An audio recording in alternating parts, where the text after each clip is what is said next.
Tawa si tanpa mahkota terhenti, dia menoleh ke arah Ali. Kenapa kamu tertawa, heh? Dia membentak. Max, kamu telah kalah. Si tanpa mahkota menatap Ali, menyelidik. Aku juga menatap Ali bingung. Jelas-jelas si tanpa mahkota memegang tombak pusaka itu sekarang, apa maksud Ali? Aku punya sebuah rahasia kecil untukmu, Max. Ali nyengir, membalas gaya bicara si tanpa mahkota saat di padang pasir. Apa rahasianya? Tanpa kamu sadari, sesungguhnya kamu telah kalah sejak di Menara Kelabu, Max. Aku terus membiarkan kamu merasa menang, hebat, unggul. Itu tidak mudah, karena aku selalu saja hampir tertawa melihatmu merasa telah memiliki potongan tombak. Pun ketika melihatmu sekarang bergaya memegang tombak pusaka itu lucu sekali.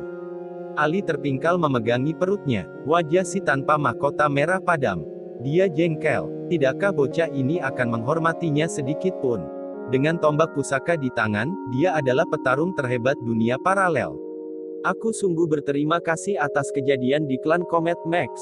Saat kamu menipu kami semua, seolah menjadi pelaut yang bersahaja. Ali mendongak, tak sedikit pun rasa gugup atau takut di wajahnya. Lantas tiba di ending perjalanan, kamu membuka kedokmu, membuat kami semua terkejut. Itu sangat menyebalkan. Jika petualangan kami dijadikan novel, pembaca novelnya membanting bukunya karena kesal. Tapi aku berterima kasih, karena kamu telah mengajariku sesuatu. Cara untuk mengalahkanmu. Ali tersenyum lebar. Apa maksudmu, heh? Si tanpa mahkota mengacungkan tombak pusakanya ke arah Ali. Benda itu bersinar terang, benda yang bisa menghancurkan satu dunia paralel sekali pukul. Potongan yang kamu pegang itu palsu. Max. Ali merogoh sakunya, melemparkan gel biru yang dia beli di kota Barcantum. Lihat, ini adalah gel peniru terbaik. Letakkan di dekatnya, maka benda ini akan meniru dengan sempurna sifat fisik sebuah benda. Tidakkah kamu tahu, Max, saat di Menara Kelabu, ketika menerima potongan pertama, aku segera menggandakan potongan itu, lantas menyimpan potongan aslinya di bagian belakang ranselku. Juga saat menerima potongan kedua dari Lady Oprah, dan terakhir saat memungut potongan terakhir dari finale. Aku telah menggandakan 3 potongan tombak. Kamu sebenarnya mengambil potongan yang palsu. Lantas sekarang berdiri gagah seolah memegang yang asli. Tombak yang kamu pegang itu palsu. Gel biru itu memang meniru semua sifat fisiknya, tapi tidak pernah bisa mengkapi kekuatan aslinya.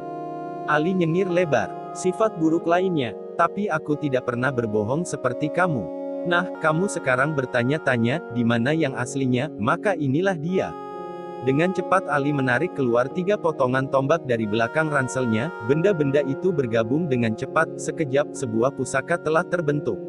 Mengeluarkan cahaya keemasan lembut, dan tidak hanya itu, persis saat Ali menggenggamnya, seluruh tubuh Ali juga dibungkus cahaya keemasan. Pakaian yang dikenakan Ali berubah, dia sekarang mengenakan pakaian ksatria tombak agung. Gagah sekali. Dengan baju zirah terhebat yang pernah ada. Si tanpa mahkota berteriak marah. Dia akhirnya menyadari apa yang telah terjadi. Dia melemparkan tombak palsu di tangannya. Splash! Dia merangsek hendak merampas tombak dari tangan Ali. Tapi dia benar-benar lupa, benda yang dipegang oleh Ali adalah pusaka yang asli. Splash! Ali balas bergerak menyambutnya. Mengarahkan tombak ke tubuh si tanpa mahkota. Menghantamkan tombak itu dengan kekuatan penuh. Boom! Seluruh ruangan bergetar hebat. Tubuh kami terhenyak kencang. Aku harus menangkap tangan Sally agar dia tidak terpelanting menghantam dinding. Aku mendongak di atas sana, Ali berdiri kokoh bersama tombaknya. Sementara si tanpa mahkota, telah terkapar di anak sungai, cahaya gelap yang menyelimutinya redup, lantas menghilang. Dia berusaha bangkit, tapi hanya sejenak tubuhnya kembali luruh. Splash! Ali melesat, splash, muncul di atas tubuh si tanpa mahkota. Ali mengangkat tombak pusaka, bersiap menghantamkannya. Itu pukulan terakhir yang mematikan. Sekuat apapun si tanpa mahkota, dia tidak akan bertahan. Selamat tinggal, Max. Selamat jalan. Jangan, Ali, aku lebih dulu berseru. Gerakan Ali terhenti. Jangan lakukan. Aku melangkah mendekat, menggeleng. Dia layak mati, Ra. Ali berseru, suaranya terdengar memenuhi seluruh ruangan. Pusaka tombak itu memberikan efek kekuatan berlipat ganda kepadanya. Jika kita membunuhnya, maka apa bedanya kita dengan dia, Ali? Jangan bunuh dia. Aku punya rencana yang lebih baik. Kita tidak akan pernah sama dengan dia. Kita bisa mengurungnya lagi. Tidak ada lagi penjara yang bisa mengurungnya, Ra. Masih ada. Aku menatap wajah Ali. Borobudur. Ruangan itu tidak bisa ditembus keluar siapapun. Oleh apapun. Bahkan Ceros, penduduk paling kuat klan Aldebaran yang berubah wujud, tidak bisa pergi dari sana. Bawa dia ke sana, biarkan Galanggeran dan Galanggeram yang menjaganya. Semoga setelah bersama si kembar, dia akan berubah. Apakah kamu mendengar penjelasan finale tadi? Teknik bayangan malam telah mengambil akal sehatnya. Aku percaya masih ada setitik kebaikan di hatinya. Semoga itu bisa memulihkan semuanya. Aku mohon Ali. Jangan dibunuh. Ali terdiam, tangan kanannya masih terangkat, dia siap kapanpun menghujamkan tombak ke tubuh si tanpa mahkota. Sally ikut melangkah mendekat. Dia setuju denganku. Jika ini pemungutan suara, 2 lawan 1, seharusnya Ali tahu itu kesepakatan tidak tertulis dalam rombongan kami. Dia harus mengalah, menghormati suara kami. Kamu ingat Borobudur, Ali? Apa yang dulu dibisikkan Galanggeram saat mereka melepas kita pergi? Kamu tidak pernah memberitahuku, Ali. Tapi aku bisa menebaknya. Dia menyuruh kita menjadi orang yang baik, bukan? Saling mendengarkan satu sama lain. Ali terdiam lama kali ini, menghela nafas mengangguk. Iya, dia membisikkan itu, Ali, selalu dengarkan Sally dan Raib. Jadilah petualang antar klan yang baik. Selalu percaya dengan teman-temanmu. Aku tersenyum, mataku berkaca-kaca. Sally ikut memegang lenganku dari belakang. Mereka juga pernah bilang kepadaku saat kita terkurung berhari-hari di sana. Besok lusa, jika kalian menemukan orang yang mencuri sarung tanganku, bawa dia ke ruangan ini kembali. Kami dengan senang hati akan mengajarinya kembali. Kamu benar, Rak, kita bisa membawa si tanpa mahkota ke ruangan itu. Terima kasih, Ali. Ali balas tersenyum kepadaku. Mata hitamnya terlihat begitu menawan. Sementara itu di belakang kami, Lady Opraa berseru, Entre. Tuan Entre menoleh, lupakan sejenak soal si tanpa mahkota yang terkapar di anak sungai, dia bergegas mendekati finale juga melesat, muncul di dekatnya. Izinkan aku membantu, Tuan Entre. Dia mengangguk, kita membutuhkan semua teknik penyembuhan yang ada, nak. Aku segera memindai tubuh finale. Tubuh tua itu remuk, kuat sekali hantaman teknik bayangan malam milik si tanpa mahkota. Tapi finale masih bernafas. Archie, Balthazar, ikut mendekat. Ali menembakkan sesuatu dari tombak pusaka, jaring keemasan keluar dari 3 ujungnya, mengikat tubuh si tanpa mahkota erat-erat. Ali ikut mendekat sambil menyeret terbang si tanpa mahkota. Apakah finale akan selamat? Sally bertanya cemas. Tuan Entre tidak menjawab, dia masih konsentrasi penuh. Aku juga terus menyulam sel-sel tubuh finale, berkejaran dengan kerusakan yang terus menyebar, mulai mendekati organ vitalnya. 5 menit menegangkan berikutnya. Bagaimana? Apakah finale bisa disembuhkan? Tuan Entre menggeleng pelan. Butir keringat berjatuhan dari dahinya. Kita tidak bisa menyembuhkannya, nak. Aku menggigit bibir. Pakaianku basah kuyup. Aku sudah mengerahkan seluruh tenagaku, berusaha mati-matian, kerusakan itu terlalu cepat menyebar, teknik bayangan malam seperti mengunyah seluruh sel tubuh finale. Kami butuh teknik penyembuhan yang lebih tinggi. Archie mendongak, wajahnya muram, ini seperti dulu. Saat putri bungsu Kai dan Nai juga tewas oleh teknik bayangan. Hari ini, finale juga mengalaminya. Aduh, Sally mengadu tertahan. Meskipun kami baru mengenal finale beberapa menit saja, bagaimana mungkin kami harus menyaksikan dia pergi selama-lamanya? Ayo, Ra, coba sekali lagi. Sally berseru. Aku menggeleng. Ra, lakukan sekali lagi. Sally mencengkeram lenganku. Percuma, tidak akan bisa.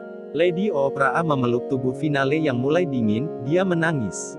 Jangan pergi, finale. Aku mohon, lengang. Hanya suara isaknya terdengar. Finale, jangan pergi. Tes. Terdengar suara seperti gelembung udara yang pecah. Pelan, melangkah keluar dari portal itu. Paman Kai juga menyusul di belakangnya. Bibi Nai, ini sungguh kejutan luar biasa. Bibi Nai segera jongkok di sebelah finale. Tangannya bergerak, suara merdu bergemerincing terdengar di sekeliling kami saat jemarinya bergerak. Entre, Raib, kita coba sekali lagi. Bibi Nai tersenyum. Wajah tua itu sangat menawan. Aku mengangguk. Tuan Entre juga bergegas meletakkan tangannya di bahu finale. Bibi Nai tidak memiliki teknik penyembuhan, tapi dia menguasai teknik menotok seperti yang dimiliki Balthazar. Bibi Nai menotok ribuan titik-titik di tubuh Finale, menghentikan kerusakan yang menyebar hingga organ vital. Suara merdu bergemerincing itu kembali terdengar saat jemari tuanya bergerak lincah ke sana kemari. Aku kembali menyulam sel-sel tubuh Finale. Tuan Entre menggeram, konsentrasi penuh. Kali ini, dengan kerusakan yang dihambat oleh totokan Bibi Nai, kami bisa perlahan-lahan memulihkan Finale. Satu demi satu, sebagian demi sebagian. 15 menit. Tubuh Finale terhenyak pelan. Dia membuka matanya. Aku di mana? Dia bertanya. Siapa kalian? Finale lompat duduk, menjaga jarak, wajahnya waspada. Kenapa kalian ada di sini? Heh. Kalian hendak mencuri ayam dan kambingku. Lady Opraa tertawa sambil menyeka air mata di pipi. Seandainya pikunnya bisa sekaligus disembuhkan, itu akan lebih baik lagi. Sungguh lebih baik lagi. Kami semua tertawa. Asteris itu reuni yang mengharukan antara para pemburu. Lady Opraa memeluk erat-erat Bibi Nai, Archie, Entre, dan Finale, yang akhirnya ingat apa yang telah terjadi, berjabat tangan dengan Paman Kai. Aku dan Sally juga memeluk Bibi Nai. Hanya Ali dan Batozar yang berdiri terpisah, mereka tidak suka acara peluk-pelukan ini. Itu hebat sekali, anak-anak. Paman Kai menatap aku, Sally dan Ali bergantian. Kalian jauh lebih baik. Ribuan tahun lalu, setelah bertarung nyaris 7 hari 7 malam tanpa henti bersama Nai dan pemburu-pemburu lain, akhirnya aku berhasil merebut tombak pusaka itu, lantas tanpa ampun aku membunuh itu berpindah tangan. Finale segera membelahnya lagi menjadi 3 bagian, cahaya keemasan lembut menghilang, baju zirah keemasan yang dikenakan oleh Ali juga menghilang. 3 bagian tombak ini akan kembali dipegang oleh Archie, Lady Kulture dan Finale. Kalian juga bisa membawa petualang ini ke ruangan dengan penduduk dari klan Aldebaran. Itu solusi yang lebih baik. Paman Kai menatap tubuh si tanpa mahkota yang mengambang di dekat kami, masih terkapar tak berdaya, diikat benang keemasan. Aku tahu makhluk yang disebut Ceros. Jika kalian mempercayainya, maka si kembar itu bisa dipercaya mengurus petualang ini dengan baik. Semoga pengharapan Raid terkabul, petualang ini bisa melepaskan diri dari belenggu ambisi besarnya. Akal sehatnya kembali. Dan sang pengintai. Paman Kai menatap Master B, tersenyum, kita bertemu lagi setelah sekian lama. Aku ikut menyesal mendengar tentang anak dan istrimu. Aku tahu rasanya kehilangan orang yang disayangi. Tapi di balik wajahmu yang menyeramkan ini, selalu ada seorang pengintai dengan hati yang hangat. Kamu telah menjaga, mendidik, dan menemani anak-anak ini dengan baik. Semoga itu menebus kesalahan-kesalahan yang pernah kamu buat. Batozar mengangguk takjim, terima kasih, Paman Kai. Baik, jika demikian, usai sudah pertemuan kecil ini. Aku senang melihat kalian baik-baik saja. Archie, Entre, Kulture, kita bisa kembali ke kehidupan masing-masing. Kamu akan segera pulang. Apakah kamu tidak bisa tinggal sebentar di Komet Minor lagi, Kai? Nai, Lady Kulture bertanya, demi sedikit mengenang masa lalu. Paman Kai dan Bibi Nai menggeleng, aku akan segera kembali di klan Komet Kulture. Aku minta maaf, aku tidak bisa lagi tinggal di klan ini. Lantas bagaimana dengan para petualang antar klan yang jahat, Kai? Mereka terus berkeliaran di luar sana. Bertambah kuat setiap harinya. Kamu harus tahu, Ratu Kalista dari konstelasi Proxima Centauri datang ke Komet Minor menggelar pertemuan diplomasi. Semua orang tahu betapa jahatnya Ratu Kalista, dia seorang diktator. Jika dia semakin gila, boleh jadi dia juga akan menyerang konstelasi lain, termasuk menyerang Komet Minor. Aku tahu soal ratu itu, Entre. Sama tahunnya ketika petualang ini memasuki Komet Minor, mencari tombak pusaka, berusaha menipuku dan Nai dengan pura-pura menjadi teman anak-anak ini. Aku bisa saja menyelesaikannya saat masih di klan Komet. Tapi itu tidak kulakukan. Kenapa? Karena aku meyakini, dunia paralel akan bandingkan saat kita dulu berusaha menjadi para pemburu, berlaga sebagai pengatur kedamaian seluruh dunia, kita seolah bisa menentukan hidup mati orang lain. Apa hasilnya? Kesedihan panjang. Puluhan pemburu tewas. Termasuk 2 anakku. Kita bahkan tidak mampu menjaga kedamaian di rumah sendiri. Kita tidak pernah tahu akibat yang telah kita perbuat, Entre. Dampaknya ke kehidupan berikutnya dan berikutnya lagi. Hanya karena sesuatu itu terlihat buruk, tidak otomatis jadi buruk betulan. Pun sebaliknya, hanya karena sesuatu terlihat baik, tidak otomatis memang baik sesungguhnya. Boleh jadi ada hikmah yang tersembunyi, yang tidak kita pahami. Biarlah dunia paralel menjaga keseimbangannya. Aku akan menghabiskan masa tuaku bersama Nai di klan Komet. Entre terlihat kesal, dia tetap tidak pernah sependapat dengan Paman Kai. Tapi dia tidak membantah lagi. Wahai, jika kamu bosan ingin berpetualang, kamu bisa mengunjungiku sesekali di klan Komet Entre. Aku punya permainan seru di sana. Menjadi raja dan perompak. Seru sekali. Paman Kai tertawa. Bibi Nai juga ikut tertawa. Aku, Sally dan Ali saling tatap. Kami tahu sekali permainan apa itu. Saat kami melintasi satu persatu pulau hari Senin hingga pulau hari Minggu. Tawaran ini tidak hanya untuk Entre. Kalian juga Archie, Kulture, mampirlah ke klan Komet. Juga Finale, jika kamu bosan tinggal di dalam tambang ini. Aku akan menyiapkan masakan yang lezat untuk kalian semua. Bibi Nai tersenyum, matanya menatap lembut pun Batozar, Raib, Sally, dan Ali. Wahai, aku akan senang sekali menyambut kalian di sana. Kita bisa menghabiskan segelas coklat hangat, mendengar Ali berisik bicara banyak hal, atau Sally yang selalu polos bertanya banyak hal, juga Raib yang senantiasa mencari jati dirinya. Pintu rumahku selalu terbuka untuk kalian. Nah, anak-anak, mari aku antar kalian pulang. Paman Kai berkata kepada kami, selain menyelamatkan Finale, itu juga tujuan utama aku dan Nai datang ke sini. Kalian akan lama sekali jika menunggu siklus 2000 tahun ikan raksasa itu mampir lagi memakan buah dengan pohon aneh tersebut. Orang tua kalian tentu telah cemas.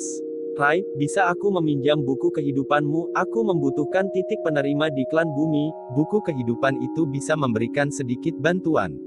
Aku mengangguk, mengambil buku matematikaku dari ransel, menyerahkannya kepada Paman Kai. Paman Kai memegangnya, diam sejenak, seperti sedang mengunduh titik-titik yang bisa kami datangi. Apakah basemen rumah Ali adalah pilihan yang baik? Paman Kai bertanya. Aku mengangguk. Kami bisa muncul di sana. Tidak akan ada yang melihat kami muncul mendadak di sana. Dia menjentikkan tangannya sekali. Tes. Bunyi gelembung air meletus terdengar pelan. Sebuah lingkaran putih sebesar gelang tangan terbentuk di dekat kami. Dengan cepat membesar, setinggi 2 meter. Itulah portal kami pulang, Super Badas. Ali berbisik, Paman Kai ternyata bisa membuat sendiri portal akak. Apa itu portal akak, Ali? Sally bertanya. Antar klan antar konstelasi, mirip dengan di dunia kita, bas akap, bas antar kota antar provinsi. Si jenius itu mengangkat bahu santai. Aku tertawa. Silahkan anak-anak, Paman Kai melambaikan tangan. Aku dan Sally sekali lagi memeluk Bibi Nai, juga Lady Kulture. Kami berjabat tangan dengan Archie, Entre, Finale dan Paman Kai. Lantas Sally melangkah lebih dulu ke dalam portal. Disusul oleh Ali, aku, terakhir Batozar sambil menarik tubuh si tanpa mahkota yang mengambang. Kami melambaikan tangan. Sekejap tubuh kami telah melintasi lorong berpindah. Melesat dalam cahaya putih menyilaukan mata.